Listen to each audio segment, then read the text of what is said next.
अस्सलाम वालेकुम नाजरीन, मैं हूं मोहम्मद अब्दुल हकीम। 7H न्यूज़ में आपका इस्तकबाल है।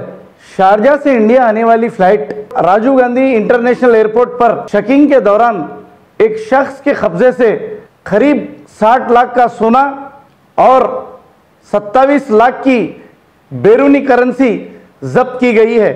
आइए देखते हैं इस मामले पे हमारे नुमाइंदे राहुल की ये रिपोर्ट।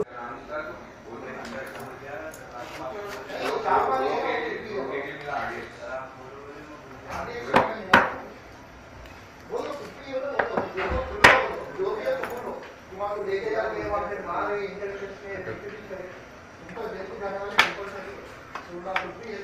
में